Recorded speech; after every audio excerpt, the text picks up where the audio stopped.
கள்ளச்சார வியாபாரிக்கு பெரிய டஃப்பானோன்னு இவருக்கும் தனிப்பட்ட சில பிரச்சனைகள்லாம் வர ஆரம்பிச்சோன்னே அரசியல் வயப்படணும்னு சொல்லி 1989ஆம் ஆண்டு நாங்குநேரி சட்டமன்ற தொகுதியில் நிற்கிறாரு.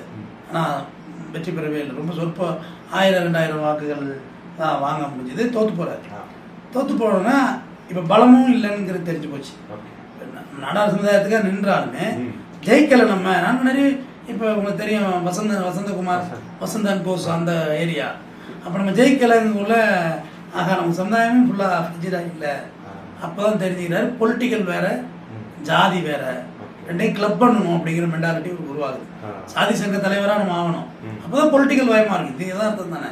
அப்போ நம்ம வேறையாக இருக்கோம் அப்படிங்கிறத உணர்றாரு.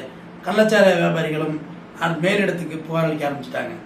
ரொம்ப தொல்லையாக இருக்காங்க, ரொம்ப நமக்கு டார்ச்சர் இவரை வந்து விடக்கூடாது அப்படின்னு. அதை எப்படி எப்படிலாம் கோத்துடணுமோ அப்படி எப்படி அந்த அரசியல் பொலிட்டிக்கல் லீடர்கிட்ட கோத்துட்டு இருப்பாங்க.